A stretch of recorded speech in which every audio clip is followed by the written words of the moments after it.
Kw'izina rya Data n'irya Mwana n'irya Mutima Mweranda, amen. Bene wacu dusangira urugendo rugenda mu ijuru, ndabaramukije mu izina rya Yesu Kristo. Nitugire Kristo, dusabikanye ijambo ry'Imana dusanga muri Bibiliya mu gitabo c'amazaburi, ni kw'izaburi yaho y'Ijana-na-19. Turayihera ku karongo ka 73 kugeza ku karongo ka 80. Ijambo ry'umutwe riravuga ngo harahiriwe ugendera itegeko ry'Umukama. Iminwe yawe niyo yandemye irankomeza, nume gutegera kugira ngo nshobore kwiga amategeko yawe. Abakwubaha barambona bakanezerwa, kuko nizigiye ijambo ryawe. Ewe Mukama, ndazi ko ingingo zawe zitunganye, naho wanereranye amarushwa uri umunyakuri. Ndagusabye ko ubuntu bwawe bwoba uruhoza rwanje, nk'uko wabibwiye umusavyi wawe. Impuhwe zawe nizisage nshobore kubaho, kuko mpimbagwa n'itegeko ryawe. Abishima barakamaramara, kuko bandemera ibinyoma, ariko jeho nguma nzirikana amateka yawe. Abakwubaha kandi bakamenya amabwirizwa yawe nibaze iwanje. Ese umutima wanje wozira amahinyu mu gukurikiza imigenzo yawe, kugira ngo simaramare. Bene wacu muri Yesu Kristo, iri ni ijambo ry'Imana. Dushima Imana. Haleluya, amen.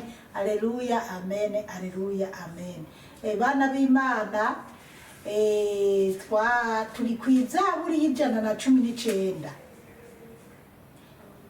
Iyi audio canke video igira 9. Rero twama twitwara buke buke. Rero twabonye ijambo ry'umutwe riravuga ngo harahiriwe ugendera itegeko ry'Umukama. Ngo hahiriwe umuntu agendera itegeko ry'Umukama. Akarongo ka 73 rero karavuga ngo iminwe yawe niyo yandemye irankomeza, nume gutegera kugira ngo nshobore kwiga amategeko yawe. Haleluya, amen. Uyu muntu rero anezerwa n'ukuntu amaboko y'Imana yamuremye. Imana yaramuremye, agaca yishimira kuvuga ati, Mukama, rero ko ari wowe wandemye, ukanyibumbabumbira, ukantereka ngaha kw'isi, mpa no kugendera amategeko yawe, mpa kukubaha, mpa kugendera, mbega kugenda uko ubishaka. Twige gusaba Imana kugira tuze turagenda uko Imana ibishaka. Akarongo ka 74 kakavuga ngo abakwubaha barambona bakanezerwa, kuko nizigiye ijambo ryawe. Ngo abubaha Imana iyo babonye umuntu baranezerwa. Nkuko novuga akarorero nti abubaha Imana bambonye baranezerwa. Buriya rero bana b'Imana, iki kintu kirakomeye cyane, kuko nkanje hariho abambona bakambona ko ndemye nabi ntibanezerwe. Nanje nkuko hari abo nk'umuntu nobona ni mubipe canke se nkamubona nyine nkamubona nabi. Ariko bana b'Imana, suko twari dukwiye kubigenza. Dukwiye kunezerwa no kubona umuntu wese Imana yaremye yitwa umuntu, tukamunezerererwa, kuko ni ikiremwa Imana yaramuremye. Rero Imana yararemye abantu b'ibimuga, canke se Imana yararemye barebare, Imana yararemye n'abagufi. Rero sinkasuzugura umuntu ngo ni mugufi, nawe ntukasuzugure ngo ndi muremure, ko je ndazi nyene ko hari abantu bahora bangipika ko ndi muremure, ko ngenda ngo ndavunagurika, bese ubujambo nyene butagira umutwe n'amaguru. Ariko kera nkiri umwana muto nk'abantu barantuka canke nkiri muyabaga bakamvuga nabi nkababara, mugabo nk'ubu ntawo bimvuga nabi ngo mbabare.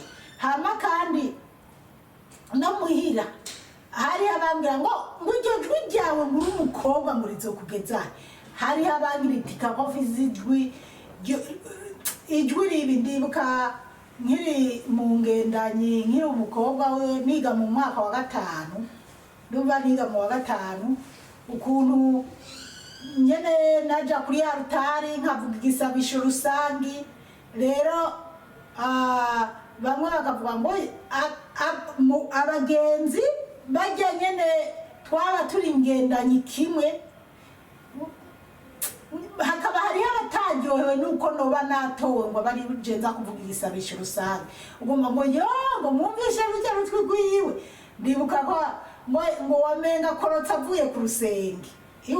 Nanje nabyumvise abandi bariko barabimbwira, nkumva ndababaye, nkumva ese ninazosubira kuvuga igisabisho rusange nzovuge n'akajwi gatoya. Ariko nyuma nkaca nza numva rero abantu rero b'abanyagihugu nkumva baza gushimira papa ngo umukobwa wawe ngo yariko aravuga igisabisho rusange ngo afise ijwi ryiza.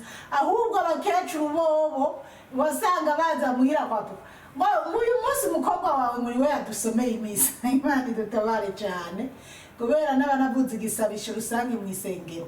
Canke se ukumva abandi bagiye ngo mu misozi nyene bahererekanya ngo umukobwa wa Karaveri ngo arazi gusoma neza ngo niwe yadusomeye imisa. Rero mbere byarambabaza nkiri mu icyo gihe, ariko ubu haleluya amen, ubu rero ndabifitiye umunezero, ndabinezererewe kubera ko murabona sindinda mikoro imyaka irenga 6 irenga 7 nkora ubutumwa bwiza, sindinda mikoro kwanza. Nubwo ndiko ndavuga imyaka noba natanguriye ngaha gukora ubutumwa bwiza, noba niko ndanayifobya, usibye nyine ko hari igihe byaciyemo nkaja mu by'isi nkareka iby'Imana. Ariko ubu nizigiye ko Imana iri kumwe nanje, ntazokongera guheba iby'Imana ngo nje kwirukanka mu by'isi. Rero ndanezerewe rero na mbere hose urumva naho kera nyirakayabaga nari umukozi w'Imana, narasoma ibisomwa, nararimbishije, mbega nyene narakorera Imana mu nkambi, nari umukuru w'abajumuriya. Rero urumva ko ningabirano Imana yanyihereye kuva kera, n'ubu rero yagumye inkurikirana, kuko aho ndi ngaha naramaze hari igihe nabaye nyene ndi mu mwidegembyo, ntobyuka ngo nitwararike kuja mu misa yo mu gitondo canke mu myaka ya mbere sinarinzi kuja mu misa yo mu gitondo ngaha. Mugabo ubu numva ntogira ibyo nkoze ntabanje kuja mu misa yo mu gitondo canke ntagiye gushengerera. Rero ndashima Yezu rero iri jwi yampaye yarishiyemo na mikoro, kuko yarazi ko hari aho rizogera rikagira akamaro. Haleluya amen. Bana b'Imana, wagira ijwi ryiza, wagira, kuko hariho abafise ijwi ribagora kuririmba, batashobora no kuririmba. Hakaba n'abafise utujwi twiza baririmba ukumva ni nk'abamarayika. Rero ibyo byose uyu aravuga ati abubaha Imana iyo bambonye baranezerwa, nk'uko nanje Zipora umusavyikazi w'Imana nzima, abubaha Imana iyo bambonye baranezerwa bakumva ko ndi kiremwa cyiza. Nanje mbonye uwo ari we wese ndanezerwa nkumva ko ari kiremwa cyiza. Nta mukritika, ni muto ni gato ndibuka ko kera twanatukana wenyere kameze ngumengana urubaho mukatabyibushe, ariko Yezu we biriya byararenganye. Rero bana b'Imana, uyu aranezerwa no kubona ko abantu bamubonamwo ishusho y'Imana. Twige kubahana, ntusuzugure mugenzi wawe ngo ni mugufi canke ni muremure. Hari byinshi umuntu yovuga, ariko umuntu uko yoba ari kose yaremwe n'Imana. Mwubahira ukwari nawe akubahire ukuri. Reka tubandanye. 75 bakavuga ngo ewe Mukama ndazi ko ingingo zawe zitunganye. Ngo ewe Mukama ndazi ko ingingo zawe zitunganye. Si byose ingingo z'Imana ziratunganye. Muko wabibwiye umusabyi wawe. Oya murantunga. Ewe Mukama ndazi ko ingingo zawe zitunganye, naho wantereranye amarushwa uri umunyakuri. Azi ko ingingo z'Imana zitunganye, ngo naho yamutereranye mu marushwa. Nitwaba tugera mu marushwa tukiyumvira ngo Imana yadutaye, ngo Imana yadutereranye. Buriya rero Imana niba yadutereranye, ahubwo Imana iradukunda. Hajya amarushwa aratugwako, naho uri umukristo cyangwa uri umurokore, uri umusenzi, amarushwa arakugwako kugira ngo wige. Kubera Yobu amarushwa yamuguyeko yari umugororotsi. Yezu Kristo amarushwa yamuguyeko yari umugororotsi. Bikira Mariya amarushwa yamuguyeko yari umugororotsi. Kubera ko hari ibintu umuntu abona mu minsi nka buriya, hari ibintu nagiye ndabona muri iyi minsi byabaye mu Burundi ku mukozi w'Imana yitwa Ndikumana Christ. Yagize igikorane hanyuma abantu bapfira muri icyo gikorane. Rero sinzi umuntu twari ko turabivugana ko hariho abari bagiye ari n'abagatolika bapfiriyeyo.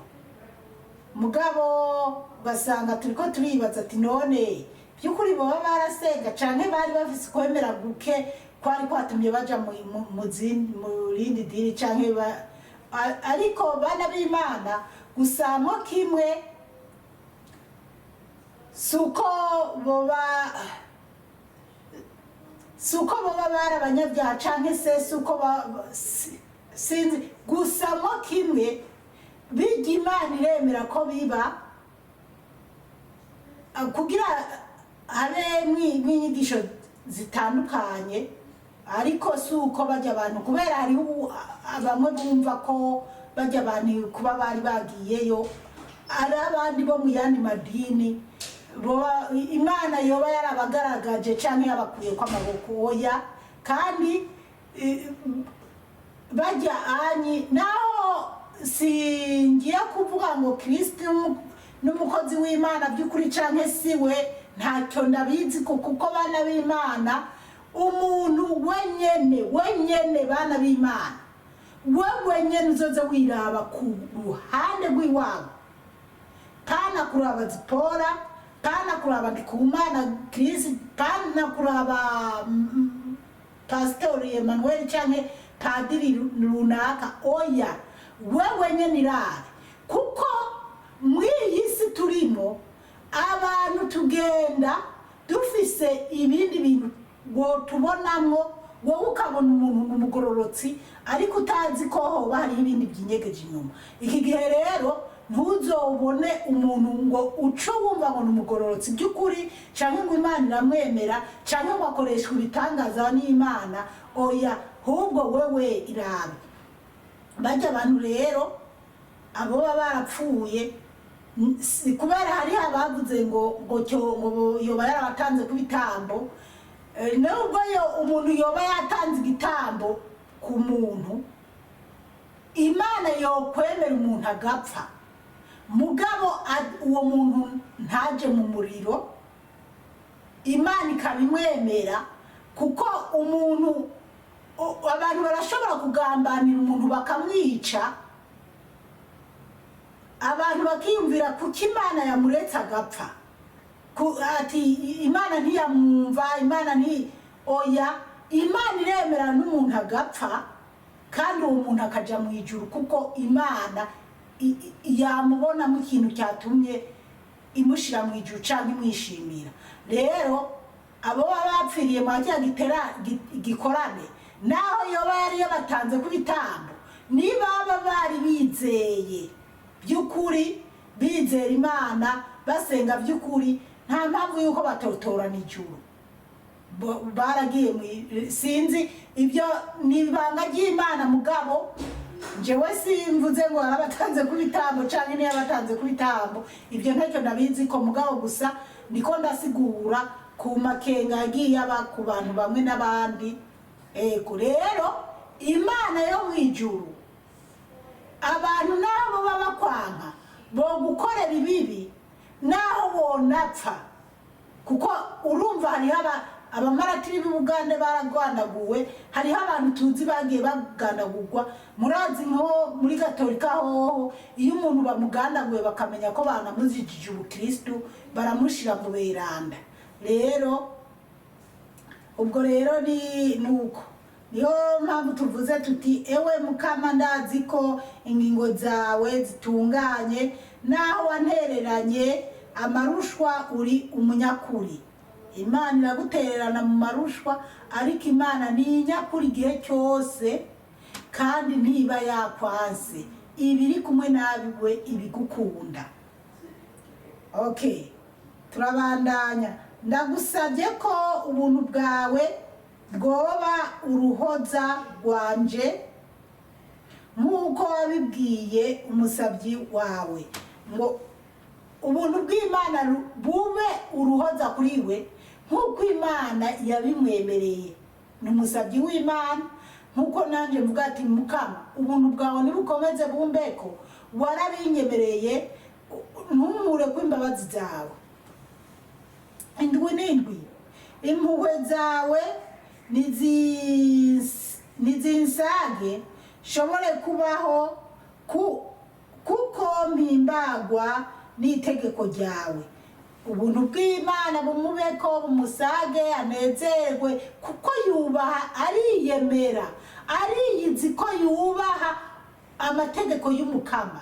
Baho nawe uzi ko ufise ikintu Imana yokwemera ko.